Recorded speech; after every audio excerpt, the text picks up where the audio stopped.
Welcome to Grateful, where we provide students all around the world with online one-on-one SAT and ACT instruction, and we could be helping you or your child anytime within the next few days.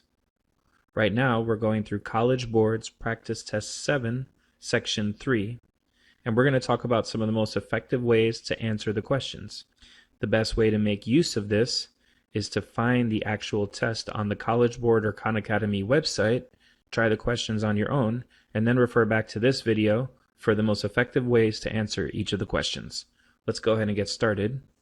Question number 1 relates to the idea of naming variables. We want to spend a little extra time and attention thinking about what each of these variables represents. And when we do that, we want to pay attention to the difference between price and quantity. Quantity is the number of items, price is the number that goes along with each item.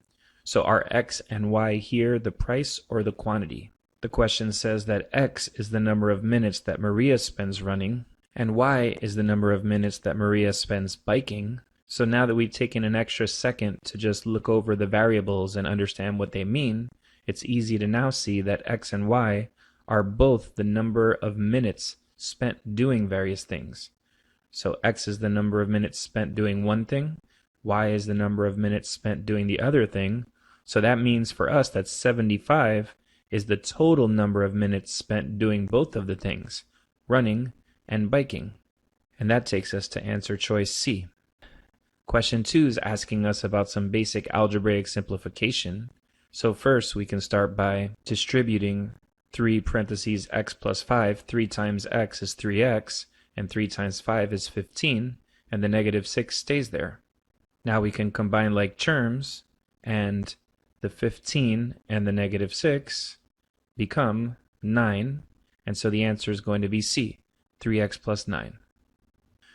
Question 3 is asking us about an intersection of two functions. If you're given two functions and simply asked to solve, then that means that we're looking for the place where the two functions intersect. Now these two functions are linear functions. The reason why they're linear, why we can say they're linear, is because x and y are both to the first power. So x and y are both to the first power. We have a classic system of linear equations. And when you have a system of linear equations, you can use the elimination method or the substitution method.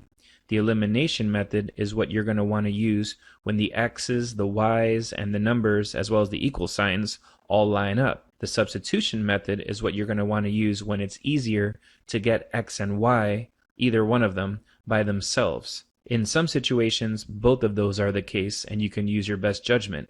Here, it's clearly easier to get x by itself, since we already see x equals y minus 3.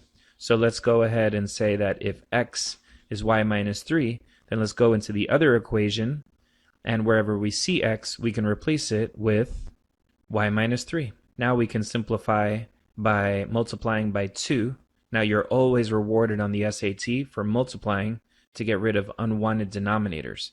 If we multiply everything here by 2, we end up with y minus 3 plus 4y equals 12. Now the reason for that is when we multiplied by 2, right here, the 2's cancel, because in that situation, you have 1 2 on the top and 1 on the bottom.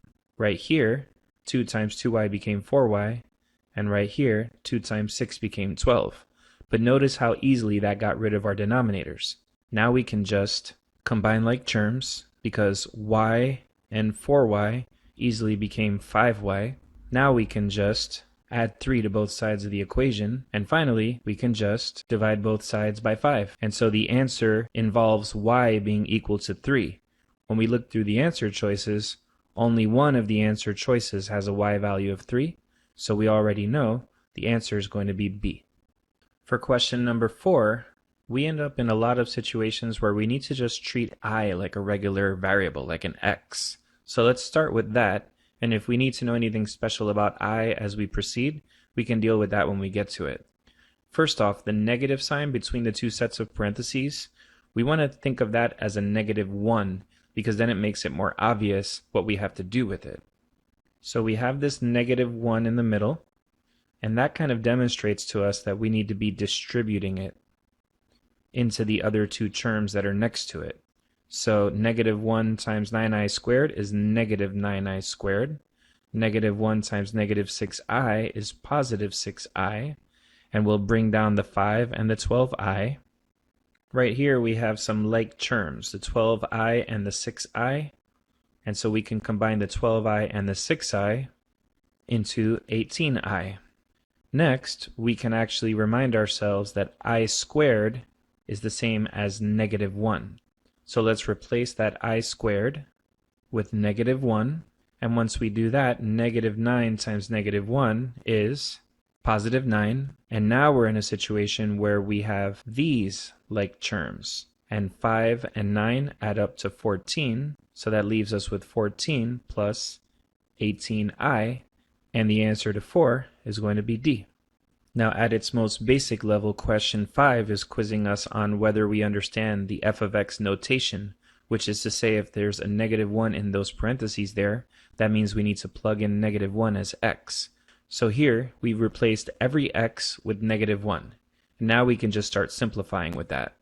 So negative 1 squared is positive 1, negative 6 times negative 1 is positive 6. And on the bottom, negative 1 minus 1 is negative 2. 1 plus 6 plus 3 is 10 over negative 2. And when it comes to multiplication or division, if you have the same sign, then the answer is positive. And if you have opposite signs, the answer is negative. So why are we talking about this right now? Because that's what a fraction is. Just think about the division symbol is showing the idea of having something on the top and something on the bottom in a fraction, right? So fractions are just division, and we've got division here with opposite signs, positive 10 on the top, negative 2 on the bottom, and the answer is just negative 5. So the answer for number 5 is going to be A. Question 6 is a very important question to know about to succeed on the SAT. It's our disguised equation of a line. It takes a little bit of practice to look at a question like this and realize that that's really what's happening. But first, we have a situation where at 0 years, the camera equipment has a value of $32,400. Then at 12 years, the camera equipment has a value of $0 because the question says it has no monetary value. So the prompt of the question, the thing that they're asking us about, the value 4 years after it's purchased, can be thought of as something that you find using the equation of the line. So in other words, we can get the equation of the line that passes through these 2 points and then just plug in x equals 4 to that. So to find the slope, we can use the slope formula, and it makes it a lot easier when you're finding slope to just label the points x1, y1, and x2, y2, and then we'll go ahead and plug them in as such. 0 minus 32,400 divided by 12 minus 0. That gives us negative 32,400 over 12. And when we divide that out, we get negative 2,700. Now, when you're finding the equation of a line, you're either going to be given a slope and a y-intercept or a point and a slope. So we definitely have the slope right here, and we definitely have 2 points. In general, if you're given a slope and a y-intercept, you're going to want to use the slope-intercept formula of a line, which is y equals mx plus b. If you're given a point and a slope on a line, you're going to want to use the point-slope formula, which is y minus y1 equals m parentheses x minus x1. So we can definitely use the point-slope formula here because we found the slope and we have 2 points. So we definitely have 1 point. However, it's even easier for us to use the slope-intercept formula. Now, the x-intercept of a function is the point where y is 0. The y-intercept of a function is where x is 0. So right here, b is the y-intercept of a function. It's the moment where x is 0, and x is 0 on that first point. So when x is 0 there, the y value is equal to 32,400. So we can just plug that in as our y-intercept and plug in the slope, which is negative 2,700, and we've just found the equation of the line right there. Now what we need to do is find out what's the value of this line when x is 4. So to find f of 4, we need to take the x in our equation and replace it with 4, and when we simplify that out, That gives us 21,600. So the answer to number 6 is going to be C. Question 7 can be solved backwards by just simplifying each of the answer choices and seeing which of them looks like the original expression. But I think at the heart of this question is the idea of using the completing the square method, and the completing the square method involves something being equal to 0, because any quadratic solving method always starts with the equation equaling 0. Now for the completing the square method, the first thing you want to do is get the x's alone. So all we have to do is take away 4 from both sides, and you'll have x squared plus 6x equals negative 4. Now for the completing the square method, you need to know what b over 2, and b over 2 squared are. Now, if you're not familiar with that, keep in mind a quadratic is something in the format of ax squared plus bx plus c. So a lot of the time when we talk about a, we're talking about the coefficient that's in front of x squared. In this situation, we're talking about b, which is the coefficient in front of x. And if for whatever reason we ever needed c, that's the third number hanging off the end, the constant. Technically speaking, it's the moment when x is to the 0 power. So our b in this situation is the thing in front of the x, which is 6. So b equals 6. Divide that by 2, you get 3. And square that, and you get 9. For the completing the square method, you have to have this little bit here memorized. You need to know that it's all about b over 2, and b over 2 squared. You need to also know that b over 2 squared is what you add to both sides, and b over 2 is what it's going to factor to. And that'll make more sense in just a moment. So let's go ahead and add 9 to both sides. And that's given us on the left-hand side x squared plus 6x plus 9. On the right-hand side, it's given us 5. So this is what the completing the square method does. It gives us something that's factorable. Because if I were to ask you, how do you factor x squared plus 6x plus 9, you should know that that factors to x plus 3 times x plus 3. In other words, what two numbers add to 6 and multiply to 9? 3 and 3. So this piece on the left will factor to x plus 3 times x plus 3. However, we already knew that because in the completing the square method, we knew that it was going to factor to b over 2, which was 3. And that's what we mean when we say that. So we're going to rewrite this as x plus 3 squared. And the purpose of the completing the square method is that now we have it looking like this. It's easier to solve. If we actually wanted to find the value of x, we would take the square root of both sides, remembering that a square root has a plus and a minus side, and we would actually be able to find the value of x. But here, we started with the whole thing equal to 0. So if we just go ahead and take away 5 from both sides, we'll have x plus 3 squared minus 5 equals 0. So because the original expression, this thing here, was equal to 0, and now we have this thing here equal to 0, that makes the two expressions equivalent. And so the answer to this question is going to be B. Now let's go to number 8. Number 8 is testing your ability to form an algebraic expression from a verbal explanation. For instance, Ken earned $8 an hour for 10 hours. Then he earned $10 an hour for a certain number of hours. He saved 90% of that. And when he did that, it gave him exactly $270. Now, in many situations, we'll think of at least as being greater than or equal to. If something's at least a certain number, then that means it can be greater than that number or equal to that number. But sometimes you can use this as a little shortcut. The idea that if I find the number that allows this to exactly equal 270, then it's obvious that a bigger number is going to give us more than 270. So we can avoid the complicatedness of inequalities. Sometimes, not always. Now we can simplify a little bit. The 8 times 10 becomes 80. And now we can distribute 0.90 times 80 and 0.90 times 10x. 0.90 times 80 is 72. And 0.90 times 10x is 9x. Now we can take away 72 from both sides. That gives us just 9x on the left and 198 on the right. And then we can just divide both sides by 9, and that gives us 22. So the additional number of hours, which is what x was from the beginning, is going to be C, 22. Now let's go ahead and look at question number 9. It's a really complicated looking word problem with some inequalities in there, But let's start with what's easy. And like we said earlier, when you're a little confused on some of these word problems, it will help to describe the variables and know exactly what they are. X is the number of junior directors, and Y is the number of senior directors. Now, on these kinds of questions, we said earlier that we pay extra attention to whether X and Y are the price of each item, which is the number that comes along with each item, or the quantity of items, which is simply the number of items. So here, X and Y are the quantities, the number of junior directors and the number of senior directors. So the question says, nice and easy, that she must hire at least 3 junior directors. So the number of junior directors, X, has to be greater than or equal to 3 because it's at least 3. It can be equal to 3 or it can be greater than 3.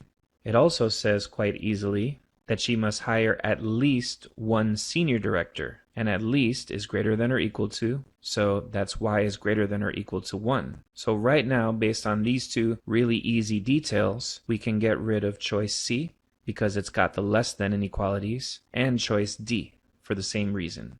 So C and D are out, and let's look for the way that X and Y combine. In other words, what's the total number of directors? Right here, the question says she must hire at least 10 staff members. So the total of X and Y must be greater than or equal to 10 because it's at least 10. So that takes away choice A. A has less than or equal to, and without ever getting into the more complicated equation or inequality, the answer is already B. Now question 10 is getting into the terminology of factors, roots, zeros, solutions, and x-intercepts. So let's give you a little situation that kind of breaks this down. Let's just say we were given the equation y equals x squared plus 7x plus 10, and we were asked to find the x-intercepts. Finding the x-intercepts is a nice basic operation that comes up over and over again on the SAT, and to find the x-intercept, y is 0, and to find the y-intercept, x is 0. So to find the x-intercepts, we're going to make y 0, and now that y is equal to 0, that's our permission to factor. So because there's no a coefficient in the a, b, c of a quadratic here, we only have numbers in the b and c spots. That means we're doing BC factoring. And in BC factoring, you just ask yourself, what two numbers add to positive 7 and multiply to positive 10? And those two numbers are going to be 2 and 5. So this will factor to x plus 2 times x plus 5. Now the zero product rule says that if we have these two things here, this thing and this thing, that multiply to 0, then that could only happen if at least one of them was 0. So according to the zero product rule, you take each of those components and set those equal to 0. And to solve each of those, we could take away 2 from both sides and take away 5 from both sides, and our answers are -2 and -5. So what's the purpose of this? At the bottom stage, we call these most often roots. Now roots are the same as x-intercepts, they're the same as zeros, and they're often the same as solutions. So roots, x-intercepts, zeros, and solutions are all the same thing. But it's also valuable to point out that if we had a root of x equals -2, that corresponded to a factor of x plus 2. Or if we have a root of x equals -5, that corresponded to a factor of x plus 5. So how do you get back and forth between factors and roots? By setting them equal to 0. On some of the easier situations, by flipping the sign. Because a root of x equals -2 corresponds to a factor of x plus 2, and a root of x equals -5 corresponds to a factor of x plus 5. So in this problem that we're doing here, the roots are x equals -1, x equals -3, and x equals +5. But if the root is x equals -1, then the factor that goes along with that has the reverse sign, x plus 1. If the root is x equals -3, then we have the opposite sign for the factor x plus 3, and x equals +5 right here, opposite sign. You can treat it as just flipping the signs on easier problems like this, if x is equal to a nice integer value and not a fraction. On harder situations, there's something else that we'll do, and we'll cross that bridge when we get to it. But so far, we know that the factors are x plus 1, x plus 3, and x minus 5. And that means that b is the answer because x plus 1 is one of our three factors that we add. So the answer to number 10 is going to be B. Question 11 is a question that I think would be very easy to complicate compared to what the SAT really, in my opinion, had in mind on this question. So first things first, we need a definition for negative exponents. What's a negative exponent? The definition for negative exponents is that whatever has the negative exponent is on the wrong side of the fraction. So in the fraction we were given here, we can leave the y to the 1/2 where it is and the x to the 1/3 where it is. But the x to the minus 2, that has a negative exponent, so it's on the wrong side of the fraction.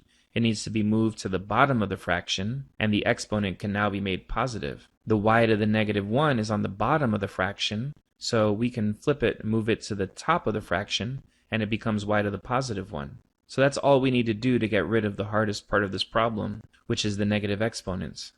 Another thing that's very important to this question is the idea that if I have the a root of b to the c, then I can rearrange that as a fractional exponent, and that would become b to the c over a power. So the c stays on top, and the a that's in the index of the radical slides into the bottom. This is really important for us here because if I had b and the square root of b, well really square root means that there's an invisible 2 right here.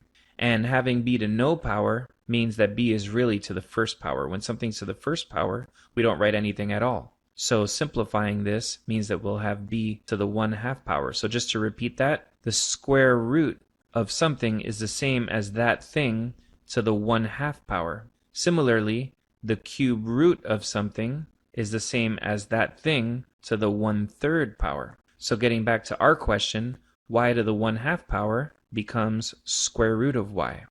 And x to the 1/3 power becomes cube root of x. We'll also keep the y that was already on top in the same place it already was, and keep the x squared on the bottom because that's where it was. And now we have something that exactly matches answer choice D.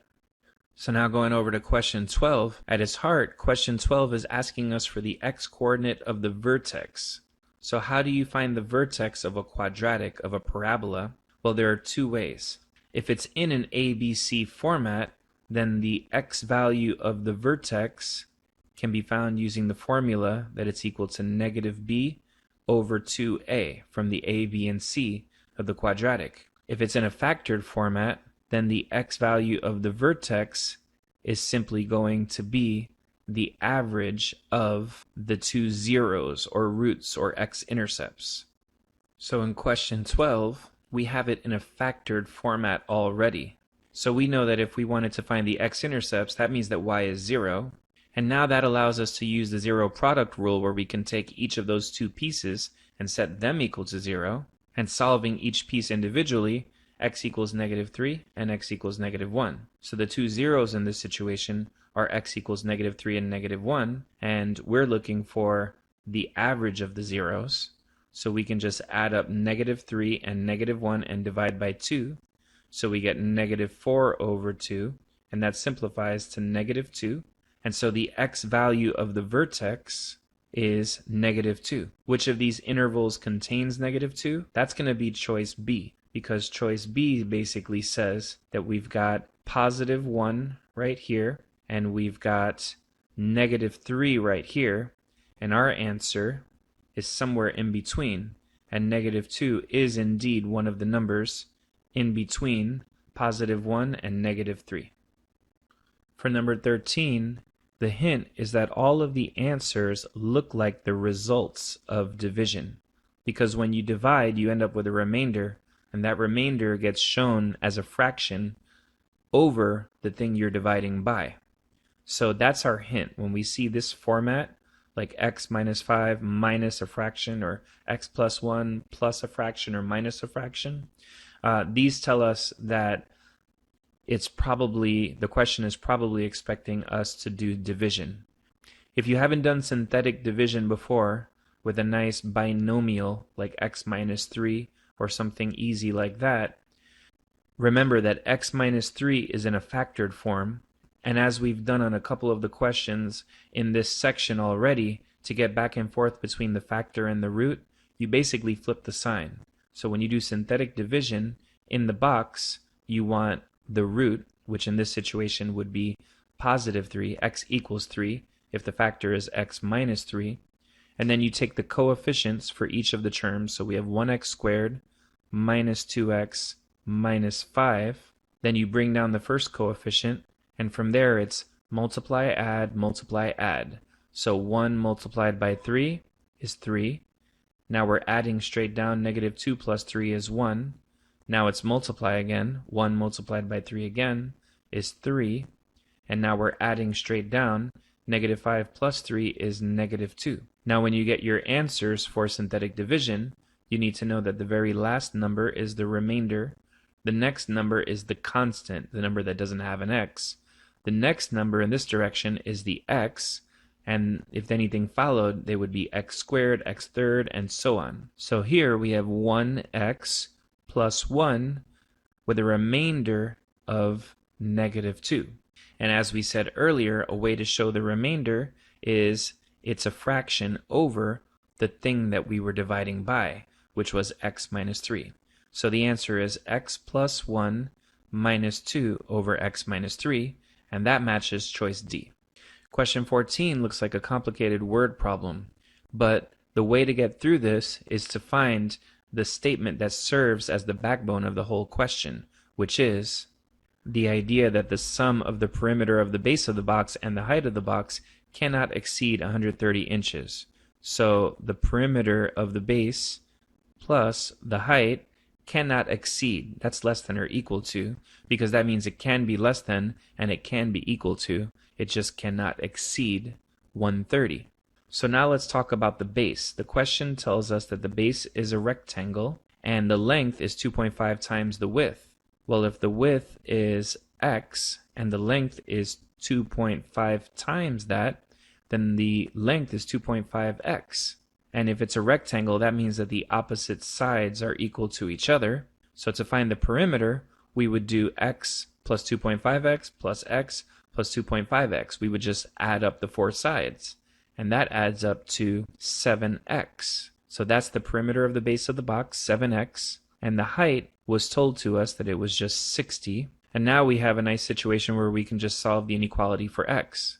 So now just take 60 away from both sides and you get 7x less than or equal to 70. Divide both sides by 7 and you get x is less than or equal to 10. So the answer that says that is A. Placing it like this with 0 is less than x, which is less than or equal to 10, is just a way to make the question seem a little more complicated. Of course, because we're talking about real-life objects, we're talking about positive numbers. You would never have a negative width or a negative height or anything like that. So the answer to number 14 is going to be A.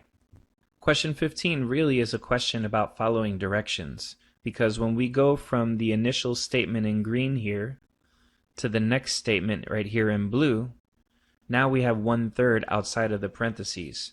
So we can think of this as directions asking us to factor out a 1/3. So if we're factoring out a 1/3, that means that we're taking each term and dividing it by 1/3. So we can rewrite this as 1/3 x squared minus 2 divided by 1/3 on both pieces. So for people who do a lot of greatest common factor, GCF factoring, then they don't really have to ever do this step, but it helps in this strange situation that we're being put in. So what did I do here? I created a situation where we're multiplying by 1/3 on the outside and we're dividing by 1/3 on the inside. And if you multiply and divide by the same thing, you're not doing anything. So really, we're finding something that's just equivalent to the original green expression of 1/3 x squared minus 2. But for this piece right here, the 1/3s cancel out. And then for the next piece here, we can just figure out what's 2 divided by 1/3. And dividing means multiplying by the reciprocal. So that's really 2 times 3 over 1. So it's really 6. So this is x squared minus 6. And we still have the 1/3 on the outside. So far, we've got it at 1/3 x squared minus 6. So we can think of the green expression as step 1, the blue expression as step 2, and this pink expression, we can think of that as step 3. Now the rest of our instructions, the part that we haven't noticed yet, is telling us to arrange it as a difference of squares. To succeed on the SAT, you have to know that that format right there is telling you it's a difference of squares. Because if I had something like x squared minus y squared, that would factor to x plus y times x minus y. And anyone watching this video who's unsure of that can confirm it by just FOILing out the right-hand side and noticing that when you do FOIL, the outer and inner terms cancel out, and it will actually give you x squared minus y squared. So if you do a certain number of those, you'll just be in the habit of factoring using differences of squares. So for instance, if I had 25w squared minus 36y squared, then it's going to factor out to a plus and a minus with the square root of each piece. So 5w plus 6y, 5w minus 6y. So once again, you factor the difference of squares by taking the square root of each component and placing them in this arrangement with a plus and a minus. So the question told us to use differences of squares because it gave us x minus k, x plus k. So how can we use differences of squares in a situation where we don't really have two perfect squares? Well, the first part is easy. Square root of x squared is just x, and we have the plus and the minus. But for the square root of 6, we'll just keep it as square root of 6. So now we have something that matches that blue statement. And they're asking us what's k in the blue statement, and you can see that it's radical 6. So the answer to 15 is D. Question 16 can be seen as a corralling question. A corralling question is one where you can move things around to find what you need rather than getting a variable by itself. So yes, we can take away 8 from both sides and divide both sides by 2, find x, and then plug it into x plus 4. But at its heart, this question was asking us to divide both sides by 2. Because if I divide by 2 here, I get x plus 4, and if I divide by 2 here, I get 8. So what's x plus 4 equal to? It's equal to 8. And on a corralling question, you want to notice that we never really had to truly find the value of x in order to find out what x plus 4 is. Instead, we just took the shortcut. So the answer to number 16 is 8. So for question 17, we can start with the easiest part, which is the idea that this angle right here must be 120. And that's because we had a linear pair. We had a T shape, which I'll draw out right here. So it's kind of like an upside down T shape. And a T shape creates two angles that are called a linear pair. So if you have 60 on one side, the other side has to be 120 because the two angles of a linear pair have to add up to 180. The other important piece of information here is that MP equals PR. So these two blue sides of the triangle are equal to one another, and that creates an isosceles triangle. So if you have a triangle where two sides are equal, then we can say that the two angles that are across from those two sides are also congruent. And how did we get to those two angles? One way to think about it is to draw a little line from the middle of that line to the angle itself. And that tells us that it's these two angles that have to be equal. So we now know that this blue angle and this blue angle have to be equal. And algebraically, we can show that as 120 plus x equals 180. Because this is, of course, a triangle. This whole green thing here is a triangle, and the angles of that triangle have to add up to 180. So I've got the 120-degree angle that we know about, plus the two angles that we don't know, but we know are equal to each other, and those three things add to 180. So 120 plus x equals 180. Combine like terms, and 120 plus 2x equals 180. Take away 120 from both sides, 2x equals 60. And divide both sides by 2, and x is 30. So we now know that the two base angles of the isosceles triangle are both equal to 30, and the question is asking us for angle QMR, and angle QMR goes from Q to M to R, and it's the angle that we already determined was a 30-degree angle. So the answer to number 17 is 30. Question 18 is asking us about converting between degrees and radians. And the way that degrees and radians relate to one another is that there are 360 degrees in a circle, and there are 2 pi radians in a circle. So 360 degrees equals 2 pi when we're talking in radians. We can simplify that a little by saying that 180 degrees equals pi when you're talking in radians. So if we start with 720 degrees, we can multiply that by a conversion factor. Now a conversion factor is something that's equal to the number 1. When we multiply by 1, nothing changes. So examples of that might be 3 feet divided by 1 yard. The quantities on the top and on the bottom, if I had 3 feet divided by 1 yard, are both equal to one another, so I'm just talking about the number 1. Another one would be the fraction 24 hours over 1 day. 24 hours and 1 day are the same thing. So if I ever arrange 24 hours over 1 day, or 1 day divided by 24 hours, that's just a really fancy way of saying the number 1.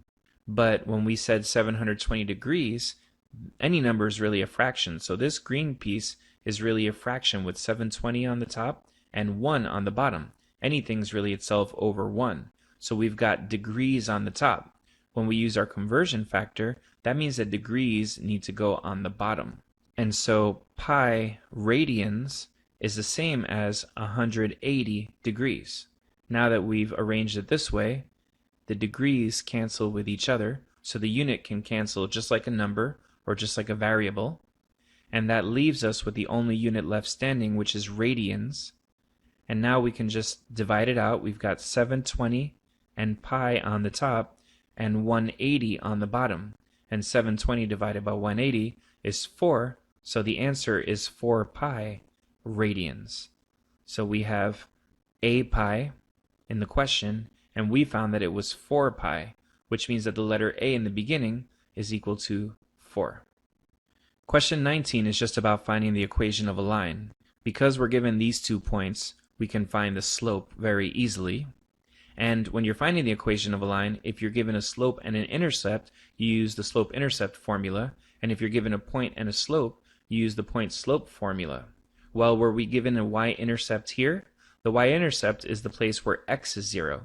So in this coordinate pair right here, y is 0. So that's not our y-intercept. It's not the b of a y equals mx plus b. So instead we have to use the point-slope formula because we're being given 2 points, so we definitely have at least 1 point, and we're given 2 points, which gives us the slope. So we have a point and a slope. Let's go ahead and do that. So we've got the point 2, 0, and 1, 4. I'm going to label them as x1, y1, and x2, y2.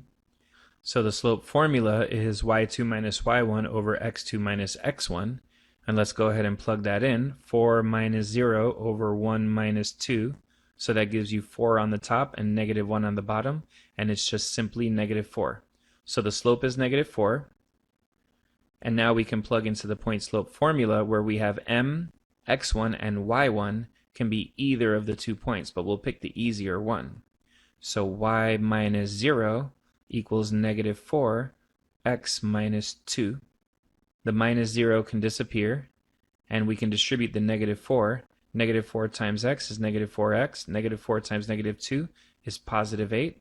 And so the equation of the line is y equals negative 4x plus 8. So the question is asking us about where it crosses the y-axis, which is the y-intercept, and the y-intercept is b of our y equals mx plus b formula. So we already had b, it was 8, and the answer to number 19 is 8. Question 20 is a nice easy question where it's easy to make a mistake if you're not careful. So first we should distribute the 10 into both of those, so that'll give us 100y squared minus 1100. And we also have the 7,532 plus 100y squared that was there before. So now we have some like terms here and some more like terms here. So let's combine our like terms. 100y squared plus 100y squared is 200y squared. And 7,532 minus 1,100 is going to be 6,432. The question says that a and b are the constants that we see in front of the y squared and just hanging off the end. So a and b are 200 and 6,432. So A plus B is just those two numbers added up, 6,632. And so that's the answer for number 20. Thanks so much for listening to our solutions to SAT Practice Test 7, Section 3. Grateful provides online, one-on-one tutoring to students anywhere around the world with expert SAT and ACT instructors.